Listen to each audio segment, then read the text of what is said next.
ओंकारं बिंदु संयुक्तं नित्यं ध्यायन्ति योगिनः कामदं मोक्षदं चैव ओंकाराय नमो नमः। अविरल सद्घन होगा प्राग 40 सकल भूतल कलंका मुनि विरूपासी तीर्था सरस्वती हरतु न दूरितम अज्ञानतिमिरान्धानां ज्ञानाञ्जन शलाकया चक्षुरुन्मीलितं येन तस्मै श्री गुरुवे नमः। श्री परम गुरुवे नमः। परम्पराचार्य गुरुभ्यो नमः। सकल कलुष विध्वंसकं श्रीशां परिवर्धकं धर्म संबंधकं भव्य जीवन प्रतिबोधकारकं पुण्य प्रकाश पापनाशमिदं शास्त्रं श्री गोमठसार कर्मकांड नामधेयं श्री गोमठसार जीवकांड नामधेयं अस्य मूल ग्रंथ कर्ता श्री सर्वज्ञ देवास्तु उत्तर ग्रंथ कर्ता श्री गंधर देवा प्रति गंधर देवा तेषां वचोनुसारता मासाद्य श्रीमद् चंद्राचार्येण विरचितमिदं शास्त्रं श्रोतारः सावधानतया शृण्वन्तु। मंगलम भगवान वीरो मंगलम गौतमो गणि मंगलम कुंद कुंदादो जैन धर्मोस्तु मंगलम सर्वमंगल मांगल्यम सर्वकल्याणकारकम प्रधानम सर्वधर्माणां जैनम जयतु शासनम जैनम जयतु शासनम जैनम जयतु शासनम। सरस्वती नमस्तुभ्यं वरदे कामरूपिणि विद्यारंभं करिष्यामि सिद्धिर्भवतु मे सदा। द्वादशांग जिनवानी माता की जय। परम मांगलिक ग्रंथ गोमठसार जी कर्म कांड जी की जय। परम मांगलिक गोमठसार जी जीव कांड जी की जय। नेमी चंद्र आचार्य की जय। रत्न चंद्र मुख्तार जी की जय। अढ़ाई दीप में विराजमान सभी आचार्य उपाध्याय सर्व साधु के चरणों में नमोस्तु नमोस्तु नमोस्तु। सभी आरिका माता जी के चरणों में वंदामि वंदामि वंदामि। सभी छुल्लक छुल्लिका एलक के चरणों में इच्छामि इच्छामि इच्छामि। सभी प्रतिमाधारी के चरणों में रूप में विराजमान प्रतिमाधारी के चरणों में वंदना वंदना वंदना। पूज्य बाबूजी नेमीचंद भाई साहब और भी जो भी पूज्य जन है सबका सादर चरण स्पर्श से सादर जय जी ने। हम लोग परम मांगलिक ग्रंथ गोमठसार जी जीव कांड जी का स्वाध्याय कर रहे हैं जिसमें नेमीचंद आचार्य सादर नमस्कार सबको जय जय।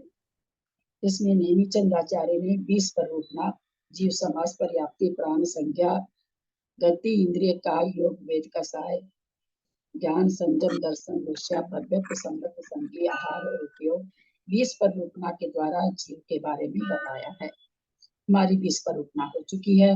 अंतर्भाव अधिकार चल रहा है। प्रणम्य शिरसा नेमिं गुणरयन् विभूषणं महावीरं सम्मतरेण निलयं पैडिसंकीर्तनं वोच्चं सिद्धं शुद्धं प्रणमीय जिनिन्दवर्णिकलङ्कं गुणरयन् भूषणोदयं जीवस्य परुवणं वोच्चं। अपने को म्यूट करें सब, कृपया अपने को सब म्यूट करें। पेज नंबर 754 मेरी पुस्तक में अपने को म्यूट करें। शायद मेरी आवाज आप तक पहुंच रही है तो अपने को म्यूट करें।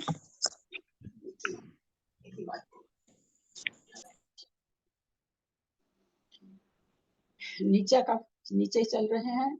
अनंतानुबंधी क्रोध मान माया लोभ सम्यक प्रकृति सम्यक मिथ्यात्व मिथ्यात्व इन 7 प्रकृतियों का असंयत सम्यक दृष्टि से अप्रमत्त संयत गुण स्थान तक इन 4 गुण स्थानों में रहने वाला जीव उपशम करने वाला होता है। 8वां गुण स्थान क्यों नहीं कहलाया? 8वां गुण स्थान को क्यों नहीं लिए? 7 तक ही क्यों लिए? से आप पढ़ रहे हैं। क्वेश्चन क्या पूछा भाभी आपने? समझ नहीं आया कहाँ से था ये, कहाँ चल रहा है? हाँ ठीक है, फिर से बोल रही हूँ। यहाँ पर ये कहते हैं, मैं फिर से पढ़ रही हूँ और धीरे पढ़ रही हूँ। अनंतानुबंधी क्रोध मान माया लोभ सम्यक प्रकृति किसी का खुला है।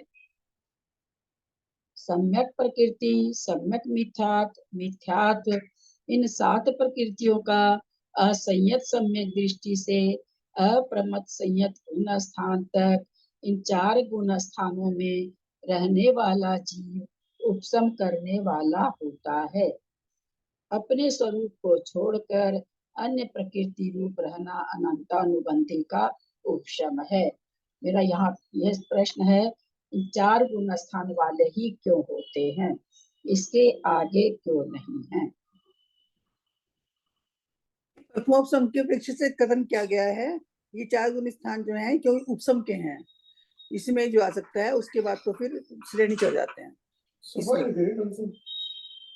अप्रमत तक ही इन 7 का उपशम करके कोई भी अप्रमत बनता है या देश संयत बनता है या असंयत बनता है, उसके आगे तो वो फिर श्रेणी मांगने वाली चीज हो जाती है, जो कि द्वितीय उपशम कहलाता है।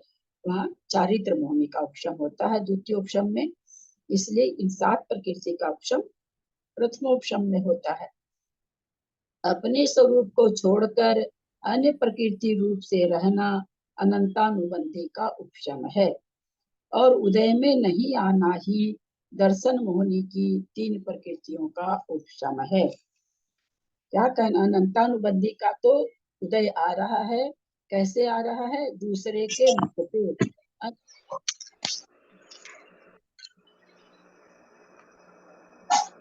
पेज नंबर कौन सा है?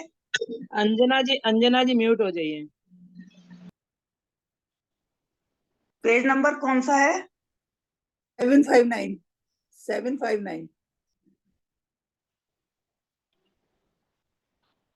क्या बता रही थी मैं?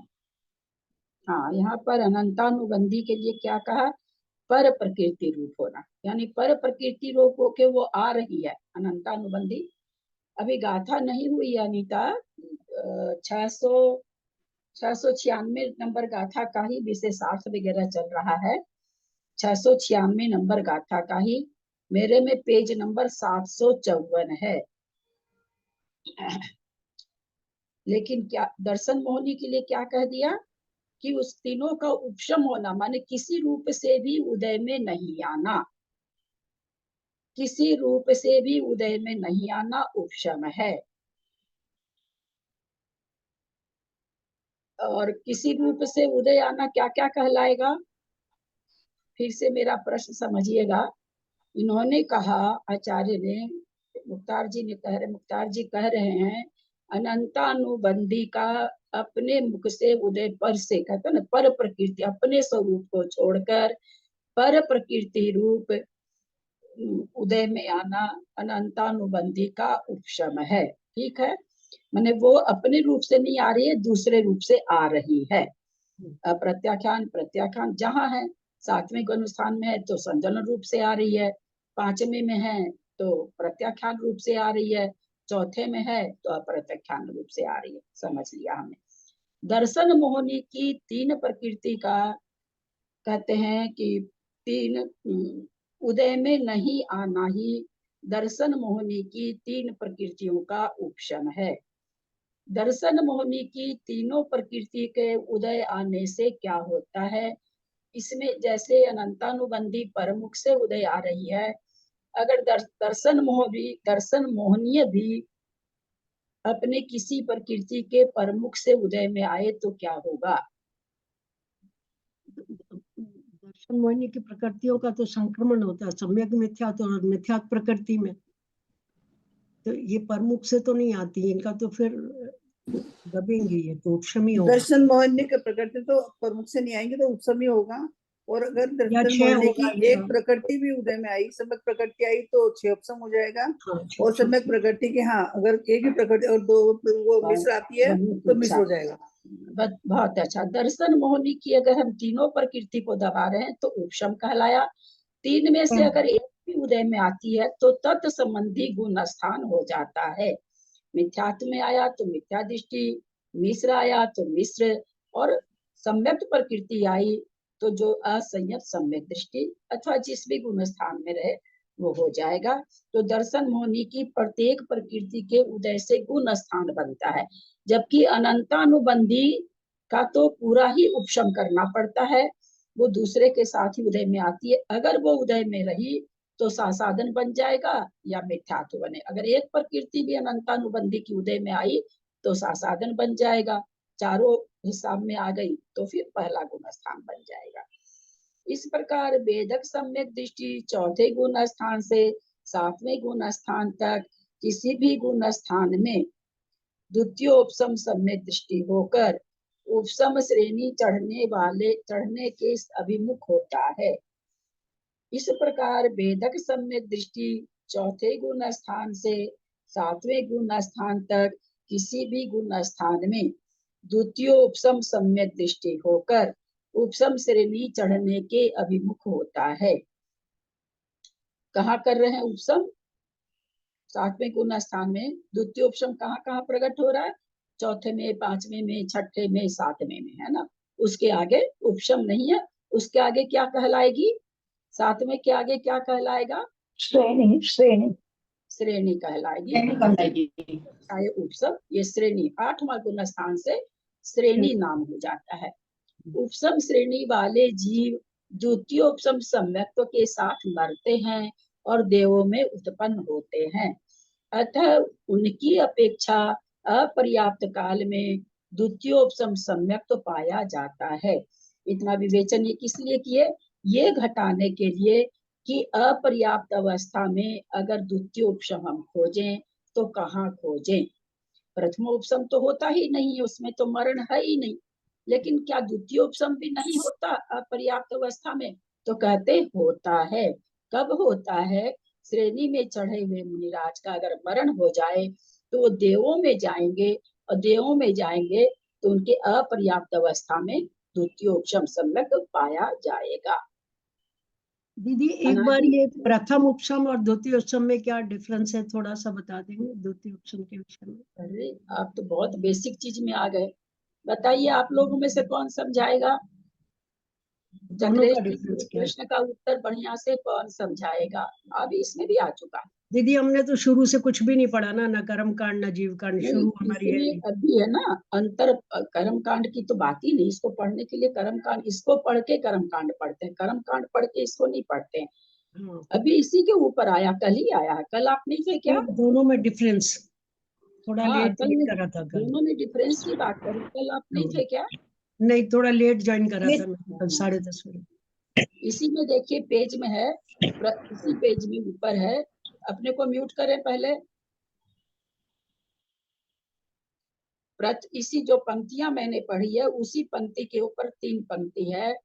प्रथमोपसम सम्यक्त्व में चौथे से 7वें तक 4 गुण स्थान होते हैं। द्वितीयोपसम सम्यक्त्व में चौथे से 11 गुण स्थान तक होते हैं। वेदक सम्यक्त्व द्वितीयोपसम सम्यक्त्व से होता है।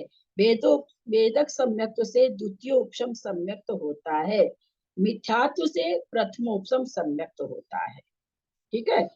जब भी द्वितीय उपसम जब भी होगा वेदक सम्यक्त्व को होगा, अनादि मिथ्या दृष्टि को नहीं होगा। और प्रथमोपसम जब भी होगा तो मिथ्यात्व से होगा। अपर्याप्त सादी मिथ्या आपने दृष्टि। ये कहा है, एक क्वेश्चन बोला था आपने, मुझे ध्यान नहीं कि मैं कल को बताऊंगी, आप इसका उत्तर खोज के आना। ध्यान नहीं, क्या क्वेश्चन पूछा था आपने? ये तो आप लोगों को ना ध्यान रखना चाहिए। जिनको जिज्ञासा होगी जानने की वो नहीं ध्यान भैया, रखेंगे। अब भाभी मैं भूल गई, हाथ की हाथ ही मैंने सोचा कि कौन सा क्वेश्चन कहा था, जो खोजूं लिख नहीं पाई। चलिए, जो भूल गए तो भूल गए, वो बात गई, रात गई और बात गई। अनादि मिथ्या दृष्टि अथवा सादी मिथ्या, मैंने तो गाथा तक बताई थी आप लोगों को। अनादि मिथ्या दृष्टि अथवा सादी मिथ्या दृष्टि जीव चारों ही गतियों में प्रथमोपसम सम्यक्त्व को ग्रहण करने वाले पाए जाते हैं। चारों ही गति में पाए जाने पर भी किस गति का कौन सा जीव है जो प्रथमोपसम सम्यक्त्व को नहीं कर सकता? फिर से पहले सुनेंगे प्रश्न ढंग से। चारों गति में प्रथमोपसम सम्यक्त्व होता है। सामान्य कथन। हम विशेष व्याख्यान करने चलेंगे तो चारों गति में से ऐसी कौन सी गति का कौन सा जीव है जो प्रथमोपसम सम्यक्त्व को नहीं कर सकता है? हाँ ठीक है, बीना जी म्यूट रखें, हम पूछते हैं सबसे। आपका देख लिया, आप अपने को म्यूट कर ले। हाँ, हैंड रेज करें जिनको छोटी सी चीज नहीं याद है। बड़े अफसोस की बात है। चलिए, मंजू जैन, जयपुर। बाबूजी नहीं, तिर्यंच गति के एक केंद्र से लेके कोई भी बोलेंगे नहीं, कोई भी नहीं बोलेंगे अभी। अभी कोई पहले देखने दीजिए हमको, कौन कौन बोल। बहुत साधारण सा प्रश्न बाबूजी। फिर मैं एक बार प्रश्न बोलती हूँ, फिर बोलती हूँ, खूब धीरे धीरे बोलती हूँ। अभी कथन आया प्रथमोपसम सम्यक्त्व चारों गति के जीव प्राप्त कर सकते हैं। सामान्य कथन, सामान्य का पेट बहुत बड़ा होता है। अब विशेष से हम ये जानना चाह रहे हैं, क्या चारों गति में कोई ऐसे जीव हैं जिनको प्रथमोपसम सम्यक दर्शन नहीं हो सकता? जिनके पहले से सम्यक प्रकृति है बस में, उन जीवों वो को तो जरूरत नहीं हो गया बाबूजी, वो बात है, सम्यक दर्शन के साथ है, वो तो चारों गति के नहीं। आप अच्छा। जो बोल बाबूजी, तो चारों गति वाले नहीं प्राप्त कर सकते हैं। मेरा अच्छा। प्रश्न फिर से सुनिएगा, चारों गति में कोई ऐसा जीव है क्या? वो तो चारों, आपका जो उत्तर है बाबूजी सही है, पर वो चारों गति के लिए हो गया। मैं एक विशेष कथन में, सामान्य कथन नहीं पूछ रही हूँ, विशेष कथन पूछना चाह रही हूँ कि चारों गति में कोई ऐसा जीव है जो प्रथमोपसम प्राप्त नहीं कर सकता है, ये प्रश्न है मेरा। कोई खास है ना, विशेष कथन। चलिए मंजू जैन, नहीं कर सकता। मेरे को पूछा क्या ललिता जी? हाँ मेरे बोलिए। को ही पूछा ना।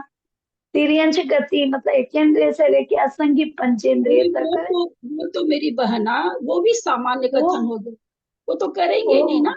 असंगी जीव तो कर, हम आप लोग को पहले इसीलिए विशेष कथन लगा दिए बिल्कुल कि चारों गति में ऐसा कौन सा जीव।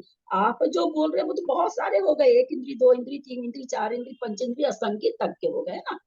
इसीलिए मैं प्रश्न को बहुत डिफाइन करके बोलना चाहती हूँ। चलिए बीना जी बोलिए, बीना जी हैंड रेज करी थी। त्रियंच गति के जीव प्रथम उपसम नहीं कर सकते। अच्छा चलिए जयश्री जी बोले।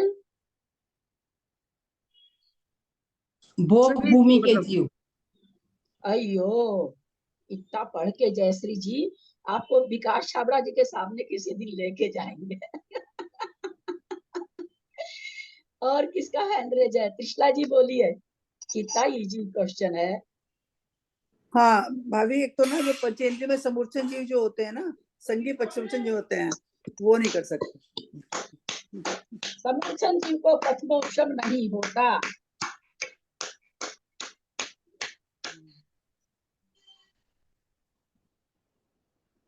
नो डाउट त्रिशला जी बहुत मेहनत करती हैं, इसलिए उनका जवाब बहुत अच्छा आता है।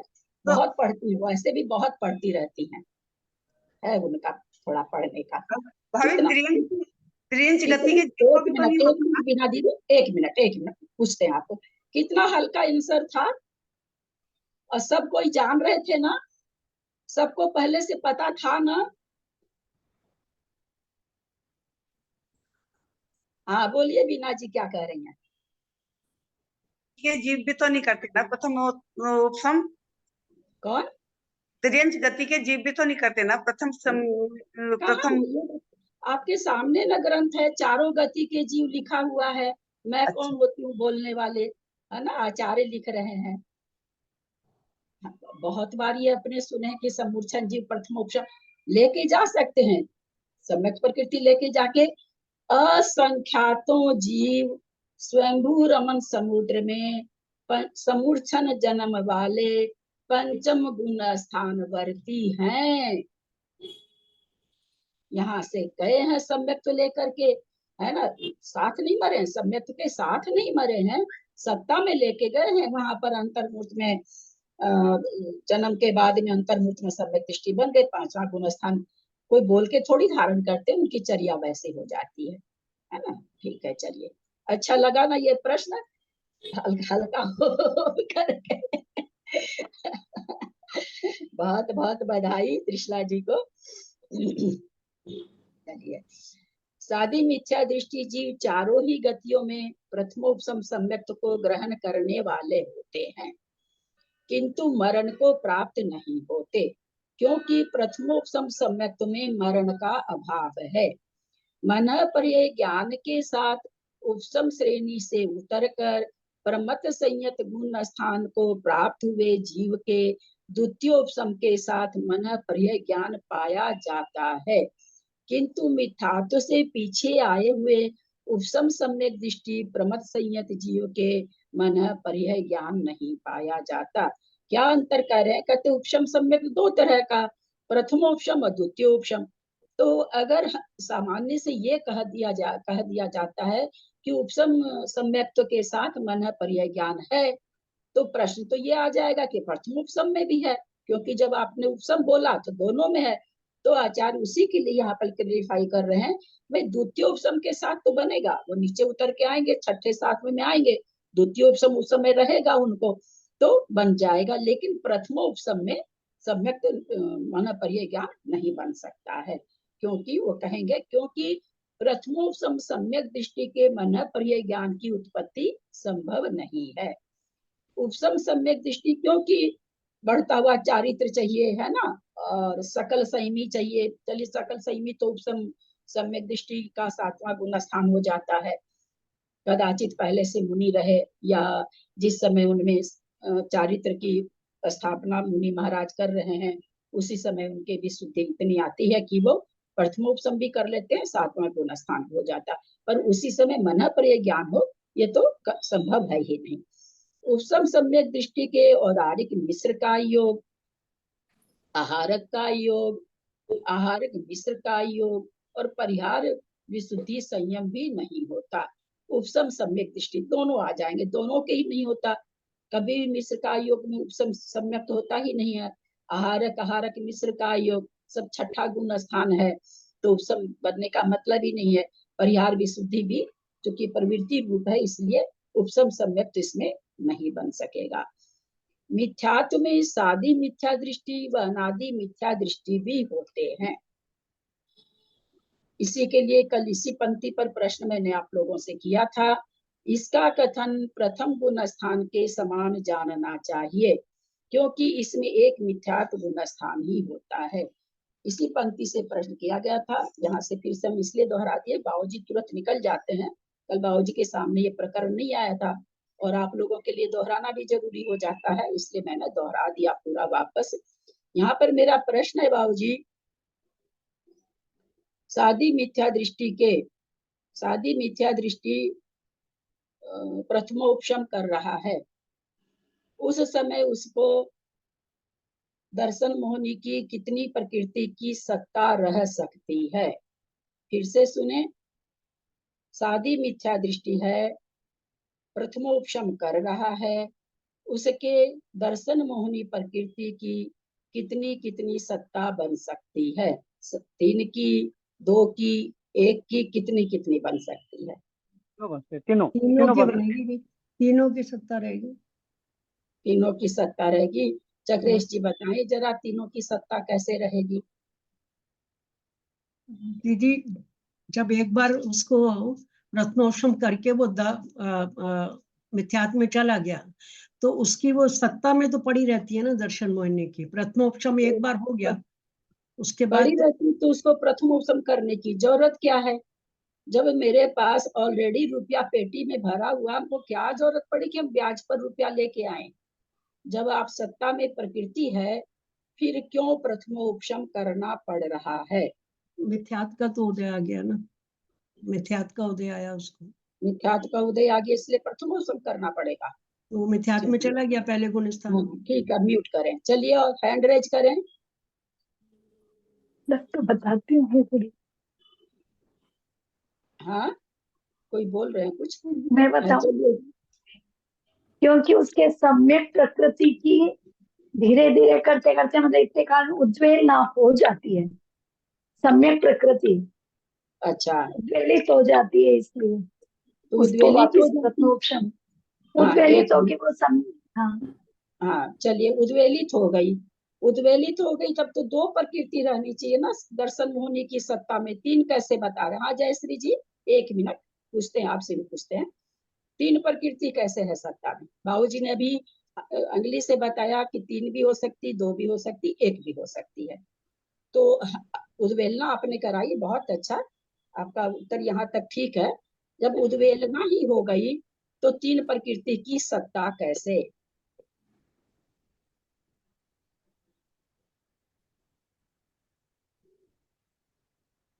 इसी के लिए आप लोग को गाथा नंबर कल बताए थे हम। चलिए जयश्री जी बोलिए। बाबूजी आप बोलेंगे? हाँ बोलूंगा। जैसे सत्ता में जो पड़ा है उधर भी इतना कमजोर है कि उससे वो समझ नहीं प्राप्त कर सकता, क्या दे नहीं पाते। उसको क्या कहा गया बाबूजी? जितने समय तक उदय में आ सकती है सम्यक प्रकृति, उस काल को क्या कहा गया? पहले क्या से कैसा बोले, पहले कैसे नहीं, बताओगे? काल का नाम बाबूजी, नाम क्या है उस काल का? नहीं बता दूंगा, नहीं बता दूंगा, नहीं बता दूंगा। वेदक, ध्यान से सब कोई म्यूट करें। वेदक योग्य काल, जब तक वेदक योग्य काल है तब तक दो करण के द्वारा सम्यक प्रकृति को उदय में ला सकता है। वेदक योग्य काल खत्म होने से तीन करण पूर्वक उसको प्रथमोपशम करना पड़ेगा। वेदक योग्य काल भी बाबूजी एक ही तरह का बताया कि दो तरह का बताया? क्या बोली? वेदक योग्य काल क्या सब जीवों के प्रति एक ही तरह का बताया है कि अलग अलग बताया है? नहीं समझे, फिर से उसको। आया न कि जब तक सम्यक प्रकृति उदय में आ सकती है उसको वेदक योग्य काल कहा। वो वेदक मान लीजिए कोई पंचेंद्रियों में घूमते घूमते पंचेंद्रिय में आया है, उसका वेदक योग्य काल, और एक इंद्रिय वगैरह में घूम के पंचेंद्रिय में आया है, दोनों का वेदक योग्य काल एक बराबर रहेगा कि अलग अलग रहेगा? नहीं वो तुमने बताया तो था, याद नहीं रहा मुझे, एक बार बताया था तुमने इसमें क्लास में, मुझे याद नहीं है वो पूरी बात। चलिए कौन किनको याद है, कौन बताएंगे? मुझे याद है। हाँ, मुझे क्या याद है, अंतर मुझे कोड़ा याद है। कोड़ी सागर? नहीं बात ऐसे ना, सिद्धांत में ऐसे तुक्का नहीं मारा करिए मंजू जी। जयश्री जी बोलिए।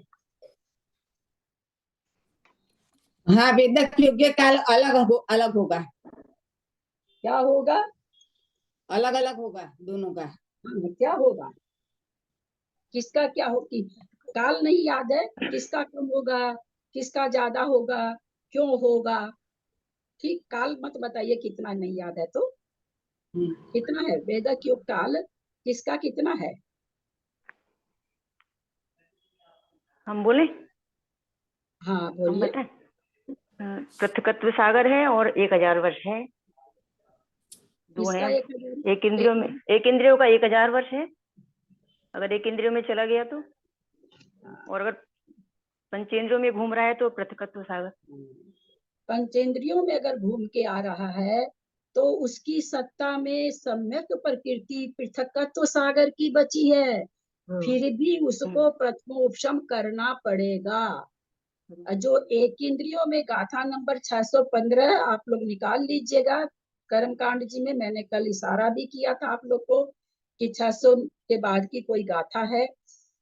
और जो एक इंद्रिय में घूम करके आ रहा है उसको इतनी सहूलियत मिल जाती है, अगर 1000 वर्ष भी बचा है, कहाँ पृथकत्व सागर, 10 कोड़ा कोड़ी पल्लियों का एक सागर, एक पल्ले में असंख्यात वर्ष, और कहाँ 1000 वर्ष, एक सागर, सॉरी 1000 वर्ष में एक सागर है, वहां कितना है? पृथकत्व सागर है, यहाँ एक सागर है। पल्ले के असंख्यातवें भाग, उसमें एक सागर में पल्ले का 10 कोड़ा कोड़ी पल्ले का एक सागर होता है, उसमें से पल्ले का असंख्यातवां भाग कब, इतना, यानी मोटा मोटी आप वही समझिए, 10 कोड़ा कोड़ी पल्ली ही समझिए। इतना रहने से ही उसके वहां तक वो सम्यक प्रकृति को उदय में ला सकता है। मान लीजिए कोई घूम घाम के आया, एक इंद्री में घूम घाम के आके पंचेंद्री में आया, और उसको अभी एक सागर का सत्व है, तो उसको दो करण पूर्वक ये सम्यक प्रकृति को उदय में ले आएगा, उसको प्रथमोपशम नहीं करना पड़ेगा। और कोई पंचेंद्री में घूम रहा है, चाहे कहीं घूमे, घूमते घूमते आके फिर मनुष्य बन रहा है, प्रथमोपशम कहीं भी कर सकते हैं, इसलिए कहीं भी आ रहा है, पंचेंद्री संगी होना चाहिए बस, कहीं भी आ रहा है। अगर उसकी सत्ता कितनी बच गई? पृथकत्व सागर, यानी 3 से 9 सागर की सत्ता भी पड़ी है सम्यक की, पर वो सम्यक प्रकृति उदय में नहीं ला सकता। उसको प्रथमोपशम करना पड़ेगा, यानी 3 करण करने पड़ेंगे। जैसे अपने यहाँ 60 नंबर में भी एसएसटी का मेडिकल में एडमिशन हो जाता है, सवर्णों का एडमिशन 99 मार्क्स आने पर भी नहीं होता है। ठीक वही चीज यहाँ पर सिद्धांत में भी है। जो एक इंद्रिय में बेचारा घूम घाम के आया है, उस पर इतनी दया दृष्टि है कर्मों की, जो पंचेंद्रियों में सुख भोगता आ रहा है, उसको ये पनिशमेंट है।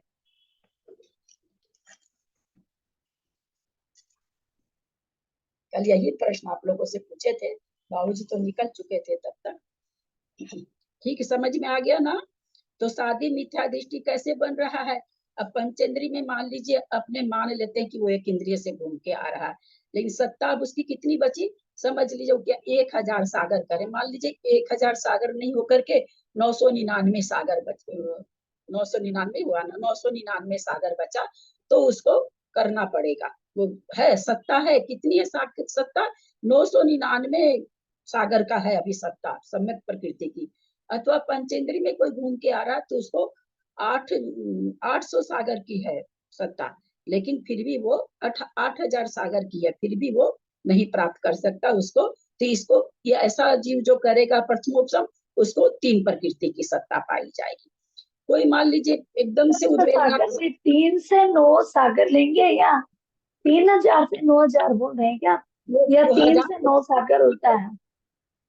मंजू जी अगर वहां पर 1000 पृथकत्व है तो 3 से 9000 लेंगे, और केवल 100 पृथकत्व है तो 300 से 900 लेंगे। वहां क्या है, मैंने पुस्तक बंद कर दी है, ध्यान नहीं है, वो जो है वहां पर वही लेंगे। दूसरी चीज, तो अब किसी ने समझ लीजिए कि सम्यक प्रकृति की पूरी उद्वेलना ही कर दी। पहले सम्यक प्रकृति की उद्वेलना होती, फिर मिश्र की होती है। ऐसा जीव जब प्रथमोपशम करेगा तो उसको 2 प्रकृति की दर्शन मोहनी की अनंतानुबंधी अपनी जगह है, वो तो 4 ही है। तो अगर सम्यक प्रकृति की पूरी उद्वेलना नहीं हुई है, परंतु उदय योग्य नहीं है, तो वो प्रथमोपशम कर सकता है। उस समय उस जीव के 7 प्रकृति की सत्ता होगी। जिसने सम्यक प्रकृति की पूरी उद्वेलना कर दी है, अब वो प्रथमोपशम कर रहा है, तो उसको 6 प्रकृति की होगी। किसने मिश्र प्रकृति की भी उद्वेलना कर दी, केवल मिथ्यात्व बचा है, तो उसको 5 प्रकृति की सत्ता होगी, और वह जीव अनादिवत मिथ्या दृष्टि कहलाएगा। जिसके दोनों प्रकृति के सत्व खत्म हो चुका है, ऐसा जीव अनादिवत मिथ्या दृष्टि कहलाएगा। ठीक है, समझ में आ गया सारा सबको? आगे चलूं। सासादन उनको अनादिवत कहेंगे, नहीं कहेंगे क्या? उन हाँ? दोनों को जिनके पास में सत्ता पड़ी है उनको अनादिवत नहीं कहेंगे? इसलिए नहीं कह सकते बाबूजी कि अनादि के कभी भी 6 प्रकृति का सत्व नहीं होता, अनादि के कभी भी 7 प्रकृति का सत्व नहीं होता, इसलिए उसको नहीं कह सकते। सासादन सम्यक दृष्टि का कथन दूसरे गुण स्थान के अनुसार जानना चाहिए, क्योंकि इसमें एक सासादन नामक दूसरा गुण स्थान ही होता है। तो भावी केवल इसमें एक प्रकृति का सत्व रहेगा, 2 का नहीं रहेगा? किसको? जो आपने अनादि मिथ्या दृष्टि कहा है, हाँ, वो उसको उद्वेलना केवल, कर लेगा। हाँ, 2 की उद्वेलना हो गई तो एक प्रकृति का सत्व रहेगा। अनादिवत सादी मिथ्या दृष्टि, उसका नाम क्या है? अनादिवत सादी मिथ्या दृष्टि है। तो वो सादी पर कैसा हो गया? अनादि के जैसे 5 प्रकृति की सत्ता वाला हो गया। सम्यक मिथ्या दृष्टि का कथन तीसरे गुण स्थान के अनुसार जानना चाहिए, क्योंकि इसमें एक तीसरा गुण स्थान ही होता है। अब संगी मार्गणा में गुण स्थानों का कथन। सन्नि सन्नि पहुदी खीन कसायोति होदी नियमेन थावर काय पहुदी असन्निति हवे असन्निहु। सन्नि सन्नि पहुदी खीन कसायोति होदी नियमेन थावर काय पहुदी असन्निति हवे असन्निहु। सन्नि सन्नि पहुदी क्षीण कसाओति होदिनियमेण तावर काय पहुदी असन्निति हवे असन्नियु संगी संगी प्रवृत्तिः क्षीण कषाय इति भवति नियमेन स्थावरकाय प्रवृत्तिः असंनिति भवेद संनिः। प्रणाम दीदी। पहुदी माने से वहाँ लेकर लेकर हाँ? यहाँ से लेकर यहाँ तक होता है अपने ग्रुप में सबसे बुजुर्ग हैं नेमी चंद भाई साहब। से अब वो उत्तर जब देते हैं आप लोग नहीं देते हैं तो मुझे आश्चर्य लगता है। सबसे बुजुर्ग हैं वो अपने ग्रुप में से, है ना। सन्नी सन्नी पहुदे संगी जीव, सन्नी पहुदे संगी मिथ्या दृष्टि से लेकर पहुदी माने से, संगी से ले संगी मिथ्या दृष्टि से क्षीण कसायोति क्षीण कसाय पर्यंत नियमे न होदी नियम से होते हैं। स्थावर काय पहुदी अस्थावर काय से असन्निति असंगी तक हवे असन्निहु असंगी ही होते हैं। स्थावर काय से लेकर असंगी पंचेंद्रिय लगाना पड़ेगा यहाँ पर असन्निति, क्योंकि बाकी तो असंगी पंचेंद्रिय में जो भेद पाए जाते हैं इसलिए पंचेंद्रिय यहाँ मन से लगाना पड़ेगा कि असंगी पंचेंद्रिय जीव असंगी ही होते हैं। पीछे कुछ है इसमें देखते हैं बाद में। असंगी जीव नियम से संगी मिथ्या दृष्टि से लेकर क्षीण कषाय पर्यंत होते हैं। अस्थावर काय से लेकर असंगी पंचेंद्रिय तक असंगी जीव होते हैं। नीचे कुछ लिखा फुटनोट पर, वो पढ़ रहे हैं। यहाँ यह बताया जा रहा है कि संगी मार्गणा में कितने गुणस्थान शक्य हैं। सो संगी मार्गणा में संगी व असंगी दोनों गर्भित हैं। सठखंडागम में कहा भी है कि संगी, कहाँ दिया और इसका इसी में ऊपर ही दिया, संगी मार्गणा के अनुवाद से संगी व असंगी जीव होते हैं। यानी समनस्क अमनस्क इन दो भेद रूप संगी मार्गणा है। अतः संगी मार्गणा विषयक इस गाथा में दोनों का कथन किया गया है, ऐसा सर्वत्र जानना। वहाँ संगी जीव तो प्रथम गुण स्थान से लेकर 12वें गुण स्थान तक होते हैं तथा असंगी जीव नियम से प्रथम गुण स्थान में ही होते हैं। पूज्यपाद आचार्य ने कहा भी है, असंगी में मात्र एक मिथ्यात्व गुण स्थान होता है। असंगी पंचेंद्रिय तक जहाँ तक असंगी होते हैं गुण स्थान भी मिथ्यात्व नामक ही होता है। आप लोग को दोहराने के लिए प्रश्न, असंगी जीव में कितने वेद पाए जाते हैं? असंगी 1 इंद्री 2 इंद्री 3 इंद्री 4 इंद्री, असंगी पंचेंद्रिय, कौन कौन से वेद पाए जाते हैं? असंगी पंचेंद्रिय में तो तीनों वेद पाए जाएंगे और असंगी 1 इंद्रिय 2 इंद्रिय 3 इंद्रिय 4 में एक ही वेद पाया जाता है, नपुंसक एक ही वेद पाया जाता है। 1 इंद्रिय से लेके पंचेंद्रिय असंगी तक का कौन सा जन्म है?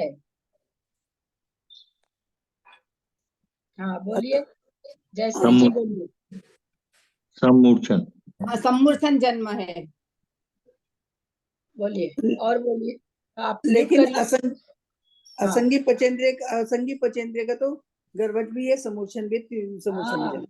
ये दोनों जन्म है। आप लोग को कल ने तो परसों ही बताए हैं, हम इसलिए दोहरा दिए कि आप लोग का प्रिंट हो जाए दिमाग में। अगर नहीं होगा, कारण बताया गया ना। अच्छा क्यों कारण बताए थे?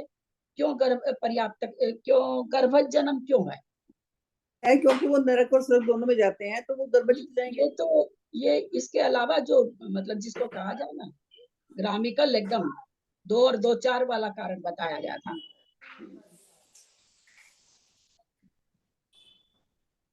मुझे तो ये याद था बस। मुख्य कारण उसी दिन बताए हैं कि मुख्य कारण ये है। वो तो है ही है कि भाई जा नहीं सकता, जाता है इसलिए।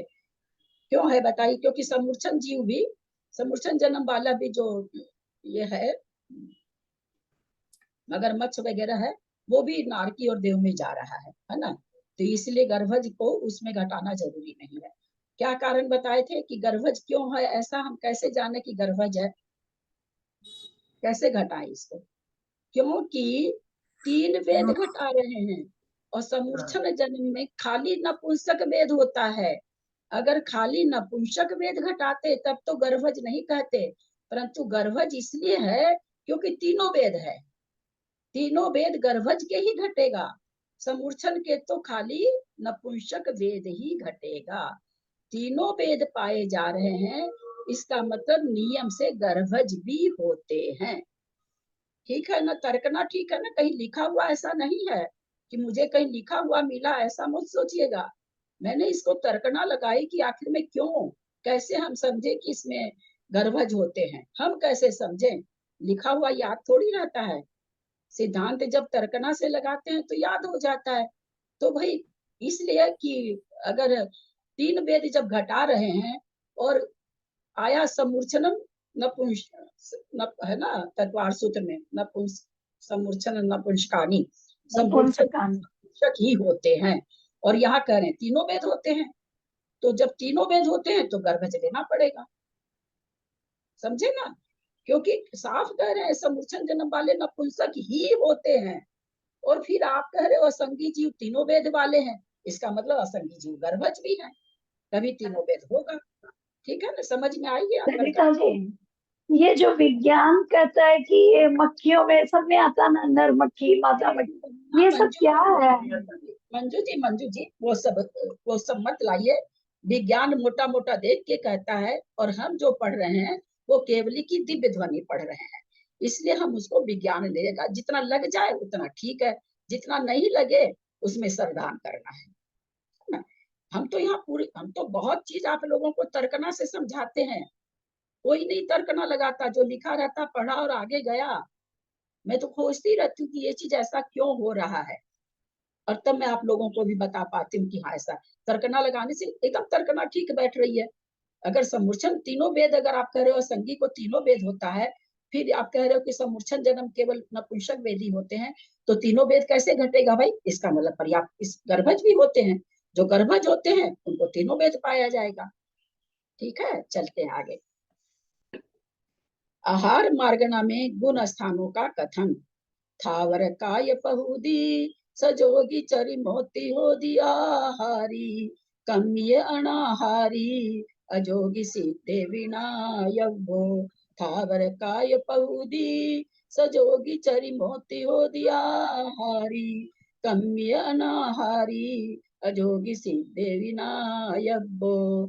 आचार्य श्री का फोन आया, प्रमुख सागर जी का, मैंने उनको यही तर्कना समझाई फोन पर। बाबू जी सुबह सुबह आता उनका तो फोन पर है, समाई करती रहती हूँ, कभी कभी मंदिर जाती रहती हूँ तभी आता है। तो उन्होंने मैंने उनको तर्कना दी, आचार्य श्री ये तर्कना है, इसलिए होगा ही उनका गर्भ जन्म घटाना ही पड़ेगा, तीनों वेद घटाना है। तो ये मतलब क्या स्वयंभू रमण वाले मत से क्या होता है? कहीं भी जा सकते हैं जब? स्वयंभू रमन से मतलब नहीं है मंजू जी, कहीं भी जहाँ त्रियंच हो रहे हैं वहाँ गर्भज भी हो रहे हैं। पंचेंद्रिय असंगी त्रियंच की बात है, संगी तो गर्भज होते ही है, कोई बात ही नहीं है।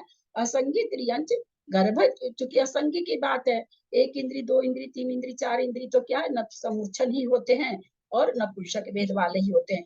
तब वह भाई असंगी क्या होते हैं? तब असंगी भी समूर्छन, चूंकि जहाँ जहाँ मन नहीं है वहां तक तो समूर्छन जन्म ही नहीं। समूर्छन जन्म तो मन वाले का भी है ना, है कि नहीं? कैसे है? जो है शंभू रमन के द्वीप में जो है पंचम को निशान वर्तित दिखाई देते हैं। अयो अयो, अरे मनुष्य भी है समूर्छन जन्म वाला, हाँ, मनुष्य और भी। संख्या तो मनुष्य है।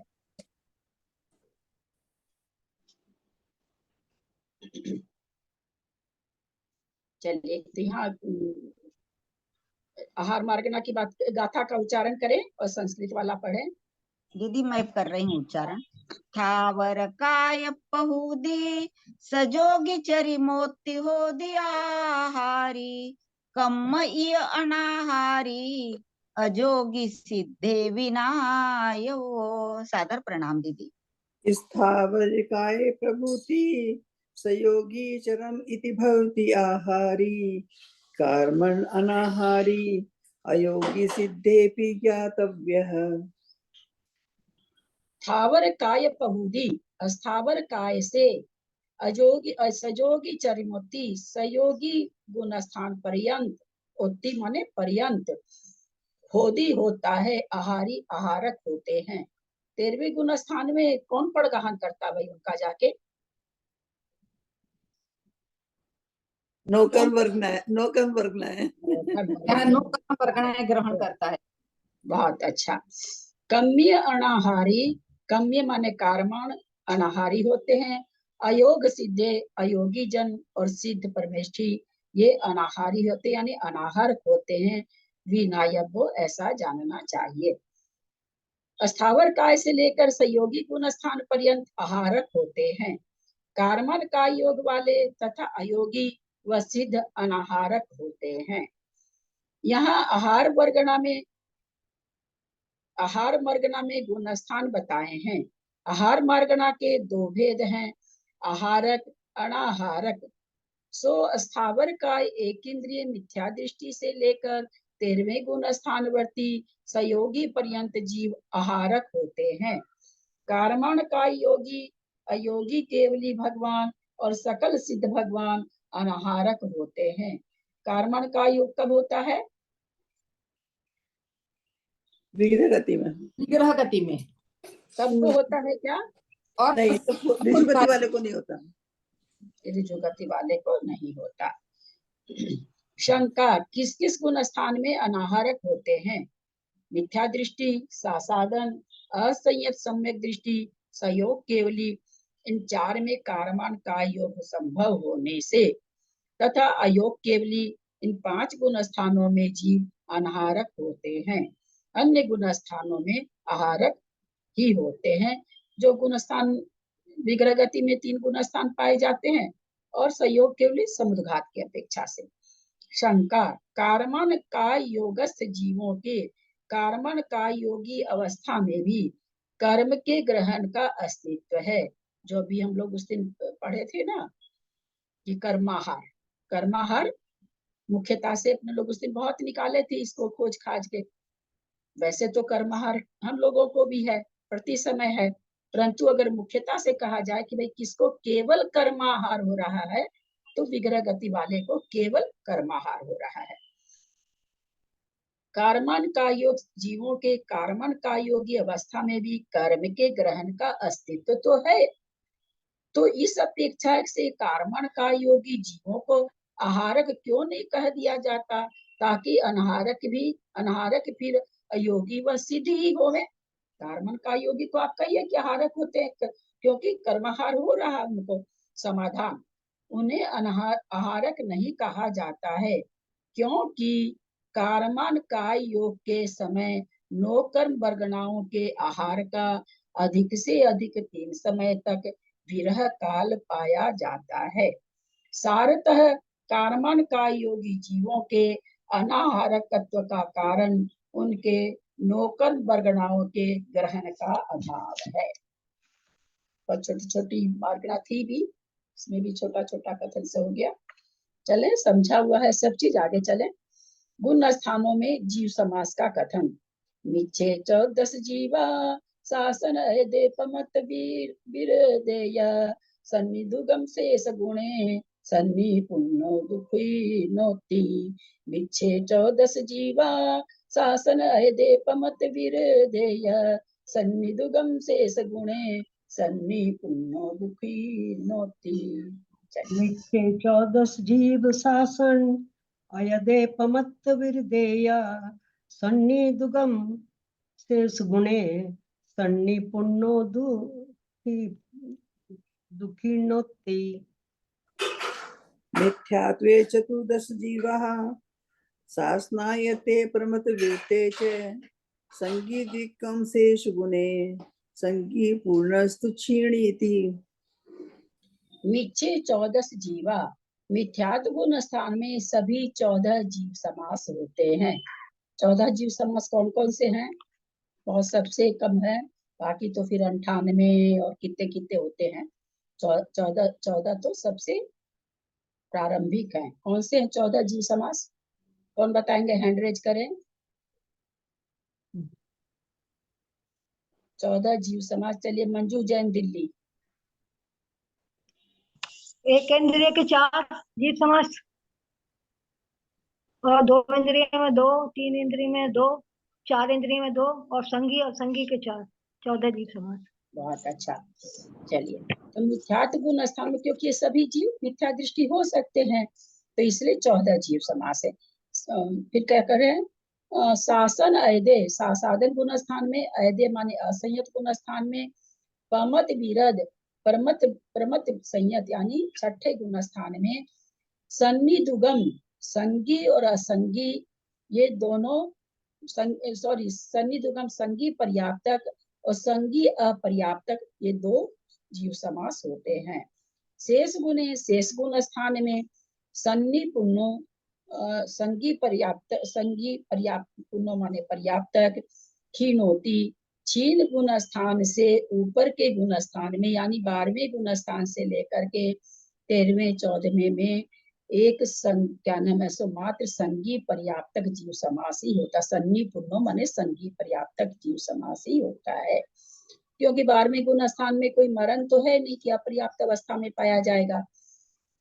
सासाधन को इसलिए कह दिया, दोनों सासाधन में, पर्याप्त में भी सासाधन है, अपर्याप्त में भी है, असंयत भी पर्याप्त में भी है, अपर्याप्त में भी है, परमत संयत भी आहारक का योग के चलते अपर्याप्त अवस्था में भी संगी अपर्याप्त घट जाता है। तो इस तरह से ये यहाँ पर बता रहे हैं।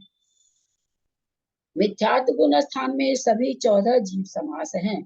सासाधन, असंयत व प्रमत संयत इन गुण स्थानों में संगी पर्याप्तक, संगी अपर्याप्तक ये 2 जीव समास होते हैं, तथा 12वें गुण स्थान पर्यंत के अवशिष्ट गुण स्थानों में मात्र एक संगी पर्याप्त जीव समास होता है। गाथा के पूर्वार्ध यह से यानी व से जाना जाता है कि सयोग केवली में भी 2 जीव समास होते हैं।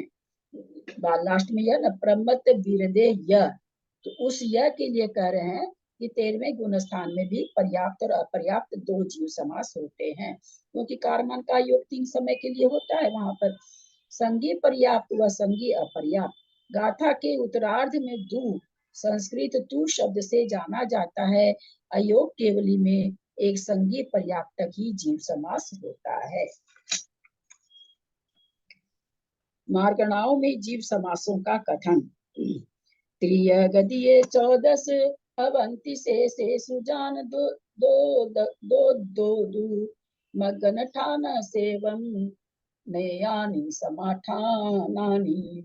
त्रिय गदीय 14 अवंति से सुजान दो दो दो मगन ठान सेवम सेयानि समासठानानि। दस पवंति से सुजान दो दो दो मग्गन ठान सेवम नयानि समासठानानि। प्रणाम। गतो 14 भवन्ति शेषेषु जानीहि दो दो तु मार्गना स्थान शिवम ज्ञानी समासस्थानानि। त्रिय गति 14 भवन्ति, त्रियक गति में 14 जीव समास होते हैं। शेषेषु शेष में यानी नरक गति, मनुष्य गति, देव गति, जान माने जानो, दो दो दो 2 जीव समास संगी पर्याप्तक और संगी अपर्याप्तक ये 2 ही जीव समास होते हैं। समास ठान सेवम, मग्गन ठान सेवम, मार्गना स्थान में एवं माने इस प्रकार, नयानि माने जानना चाहिए, समास ठानानि समास माने संक्षेप से, स्थानो ठानानि माने स्थान को जानना चाहिए। त्रियंच गति में 14 जीव समास होते हैं, परंतु अवशिष्ट गति, नरक गति, मनुष्य गति व देव गति में इन 3 गतियों में मात्र संगी पर्याप्तक व संगी अपर्याप्तक ये 2 ही जीव समास होते हैं। इस प्रकार यथा योग्य पूर्व कथित क्रम से समस्त मार्गणाओं में जीव समास जानना चाहिए। विशेषार्थ जाति मार्गणा में, जाति है ना, जाति मार्गणा में एक इंद्रिय जाति में एक इंद्रिय संबंधी 4 जीव समास होते हैं। बादर सूक्ष्म इनके पर्याप्त और अपर्याप्त। 2 इंद्रिय जाति में 2 इंद्रिय संबंधी 2 जीव समास होते हैं। 3 इंद्रिय जाति में 3 इंद्रिय संबंधी दो त्रिंद्रिय पर्याप्त, त्रिंद्रिय अपर्याप्त, ऐसे सर्वत्र लगाना जीव समास होते हैं। चतुरिंद्रिय जाति में स्वसंबंधी 2 जीव समास होते हैं। पंचेंद्रिय जाति में 4 संज्ञा संगी पंचेंद्रिय, प्रत्येक के पर्याप्त व अपर्याप्त, ऐसे 4 जीव समास होते हैं। काय मार्गणा में त्रस काय में 10 जीव समास होते हैं। 2 इंद्रिय 3 इंद्रिय 4 इंद्रिय संगी और असंगी, ये कुल 5। इन सब के पर्याप्त व अपर्याप्त ऐसे कुल 10 हुए। अस्थावर काय में 4 जीव समास होते हैं, 1 इंद्रिय सूक्ष्म बादर और दोनों के पर्याप्त और अपर्याप्त। 5 स्थावरों में से प्रत्येक के यह लगा लेना चाहिए। योग मार्गना में मनोयोग में एकमात्र संगी पर्याप्तक जीव समास है। जिसके मन नहीं है उसके तो मनोयोग होगा ही नहीं। वचन योग में 2 इंद्रिय से लेकर सैमी तक के पर्याप्त अवस्था में संभव जीव समास यानी 5 जीव समास होते हैं। असत्य मृषा को छोड़कर अन्य वचन योगों में मात्र संगी पर्याप्त जीव समास होते हैं, इतना विशेष है। असत्य मृषा माने को छोड़कर अन्य वचन अनुभव जिसको कहते हैं, वो कहते वो किस में होते हैं? अन्य वचन योगों में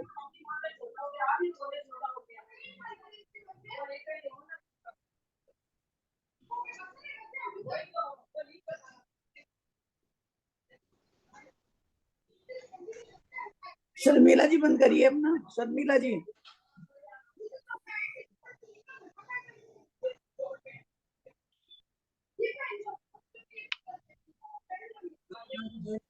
करिए।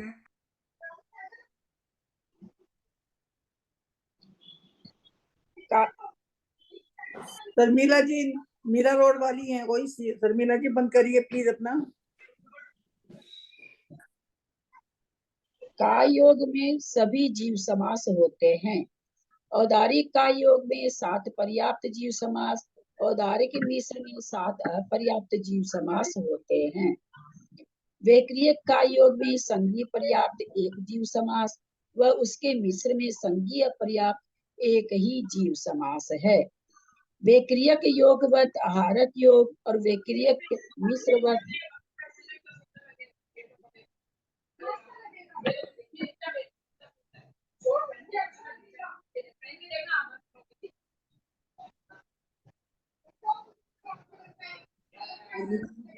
शर्मिला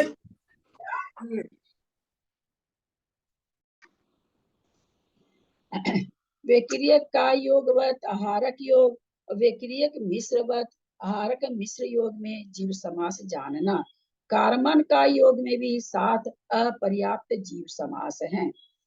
वेद मार्गणा में ललिता जी एक मिनट, ये जो पीछे है ना अनाहरक का असंयुक्त सम्यक दृष्टि में अनाहरक कैसे घटाएं? कहाँ पर है? ये पिछले पेज में था 756 में। किस किस गुण स्थान में अनाहरक होते हैं ये आया ना शंका। हाँ। ये 691 वाले में।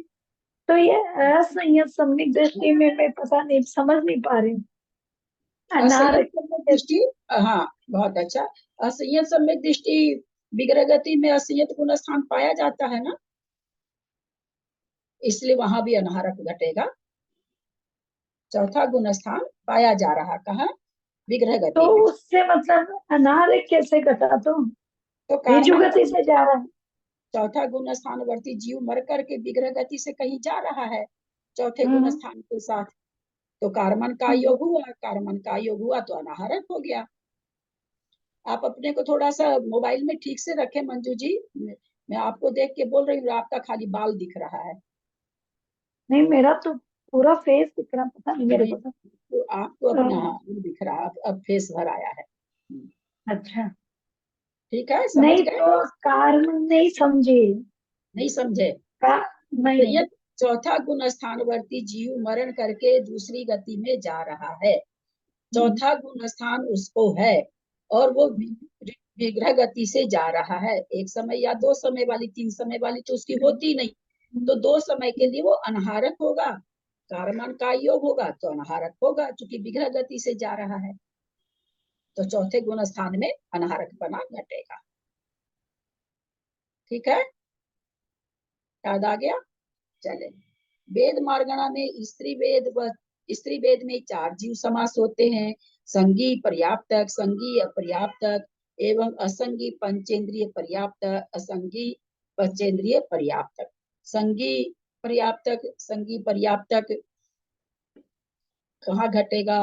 असंगी पंचेंद्रिय पर्याप्तक, असंगी पंचेंद्रिय पर्याप्तक में स्त्री वेद कहाँ घटेगा?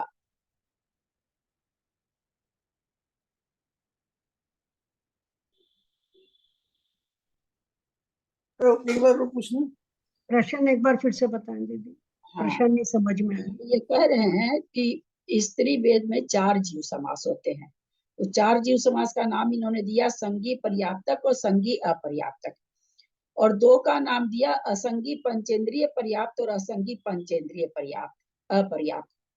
तो ये कहाँ घटेगा, किस गति में और कैसे घटेगा? तिर्यंच गति में ही घटेगा, असंगी तिर्यंच गति में। हाँ, संगी पर्याप्त संगी अपर्याप्त तो चारों गति में घटेगा, हाँ, है ना? चारों गति के असंगी जीव होते हैं, तो पर्याप्तक भी होते हैं, अपर्याप्तक भी होते हैं, और लेकिन असंगी पना किसको घटेगा? जो पंचेंद्रिय असंगी जीव पैदा होने जा रहे हैं, उसको स्त्री वेद रह सकता है विग्रह गति में, और पर्याप्त होने पर भी वो रह सकता है, असंगी पंचेंद्रिय के स्त्री वेद पाया जा सकता है। तो इस तरह से यहाँ पर वेद मार्गना में स्त्री वेद में 4 जीव समास घटा है। कषाय मार्गणा में, क्रोध कषाय में या सामान्य से क्रोध कषाई जीवों के 14 ही जीव समास होते हैं, यानी सभी देख लीजिए, अपर्याप्त अवस्था में भी क्रोध कषाय है, अन्य कषाय में भी क्रोध कषाय वत सभी जीव समास होते हैं। फर्क क्या है? अपर्याप्त अवस्था में जीव को हम देख ही नहीं पाते हैं, जो देख पाते हैं अधिज्ञानी वो देख पाते हैं, लेकिन उसको उस समय भी क्रोध कषाय का उदय है।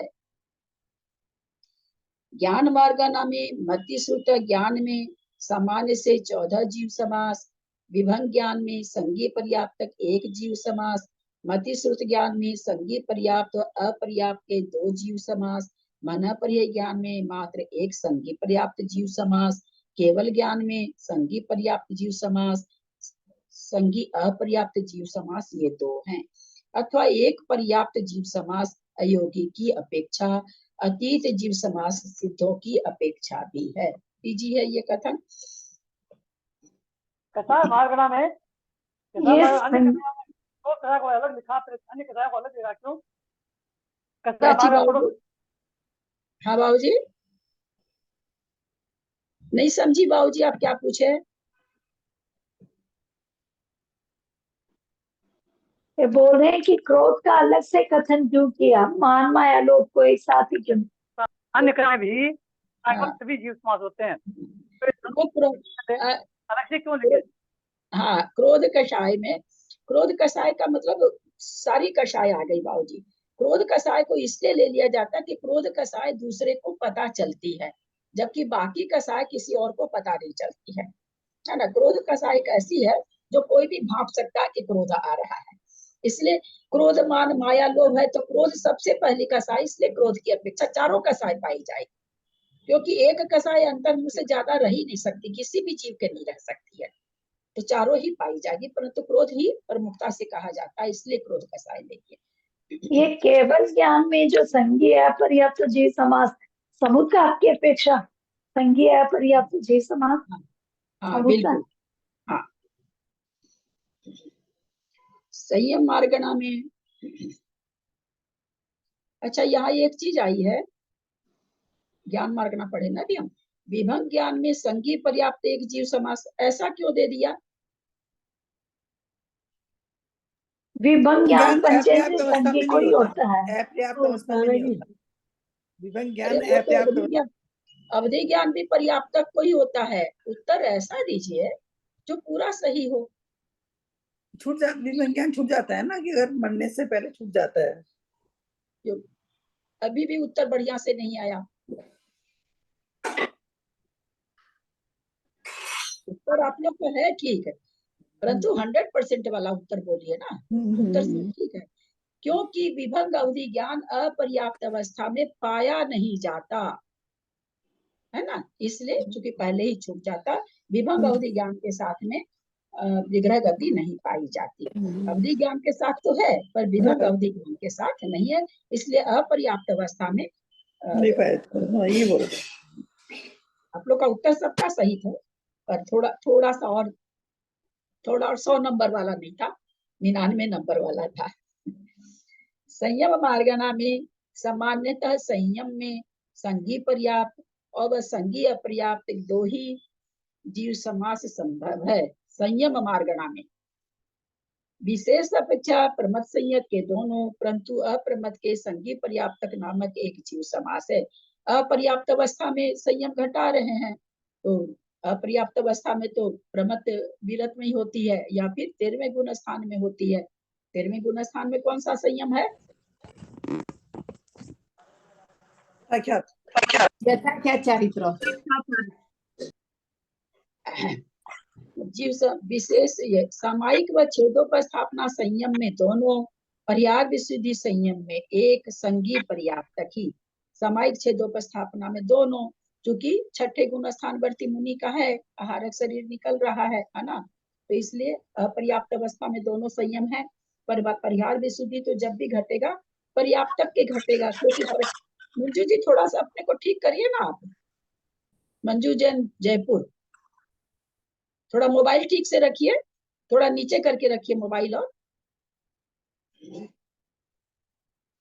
सामायिक छेदोपस्थापना संयम में दोनों यानी पर्याप्त और अपर्याप्त दोनों, तो एक तरफ तो कहते हैं कि संयम विग्रह अपर्याप्त अवस्था में होता नहीं, इसलिए 5वां गुण स्थान होता नहीं, और यहाँ पर कह रहे हैं सामायिक छेदोपस्थापना अपर्याप्त के भी हो रहा है, तो कैसे घटेगा?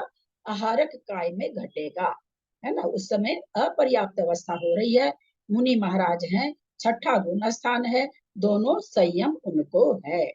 ऐसे सामान्य से क्या कहा जाता है कि अपर्याप्त अवस्था में संयम नहीं रहता, है ना, लेकिन जब विशेष में चलेंगे, सामान्य में तो सब समाहित हो गया, विशेष में चलेंगे तो हम कहेंगे कि जो मुनि महाराज आहारक शरीर निकाल रहे हैं, अपर्याप्त अवस्था उस समय हो रही है, उस समय दोनों संयम पाए जाते हैं। उसी तरह जब केवली कर रहे हैं समुद्घात, तो कार्मा जिसमें अपर्याप्त अवस्था है, कार्मण काय योग है, उस समय यथाख्यात चारित्र भी पाया जा रहा है। सामायिक छेदोपस्थापना संयम में दोनों, परिहार विशुद्धि संयम में एक, और सूक्ष्म संप्राय में भी एक ही घटेगा, है ना, इस चौथे चारित्र में भी एक ही घटेगा, उसमें अपर्याप्त अवस्था होती नहीं है। तो सामायिक छेदोपस्थापना में पर्याप्त अपर्याप्त दोनों, परिहार विशुद्धि में पर्याप्त, सूक्ष्म संप्राय में पर्याप्त, और फिर यथाख्यात में दोनों आ जाएगा, ऐसा आना चाहिए। मैं पढ़ी नहीं हूँ, मैं दास से बोल रही हूँ अभी तो। यह तथा सूक्ष्म संप्राय संयम में एक संगी पर्याप्त जीव समास, यथाख्यात शुद्धि संयत अथवा अथाख्यात शुद्धि संयत में दो जीव समास है। आ गया ना, संगी पर्याप्तक, संगी अपर्याप्तक, असंयत जीवों के 14 जीव समास संभव हैं। संहिता संयतों के भी एक संगी पर्याप्त जीव समास है। 5वें गुण स्थान में भी क्या कह दिया? एक ही जीव समास, क्योंकि मरण होते ही संयम छूट जाता है, तो इसलिए एक ही जीव समास है पर्याप्तक का। रहने दे, क्योंकि बाबूजी अब निकल जाएंगे, तुरंत निकल जाएंगे बाबूजी। बाबूजी का समय हो गया। लग रही है क्या? हाँ बाबूजी, हम बाद में सुनेंगे वहाँ स्टूडियो में। सबसे मेरे को वैसे दूसरे दिन लेना ही पड़ता, आप जहाँ छोड़ते हैं नजर चल जाती है, आप दिखते नहीं है, तुमके निकल गए बाबूजी, तो मेरे को फिर दूसरा दिन लेना ही पड़ता है।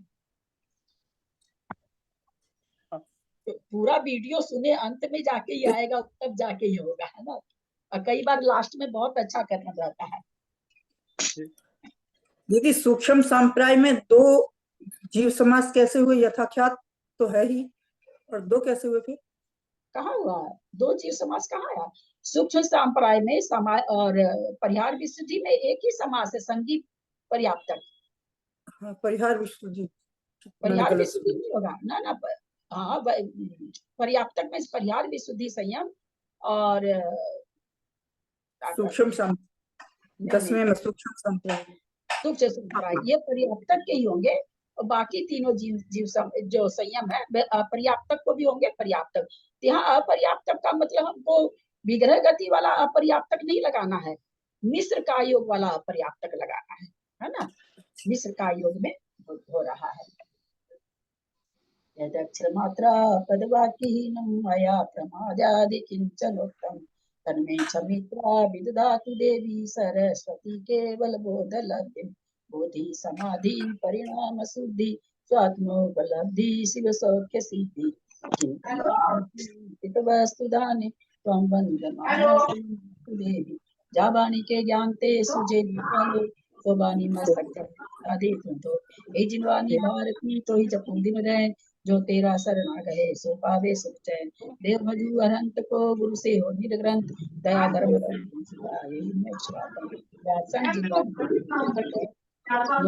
नमोकार।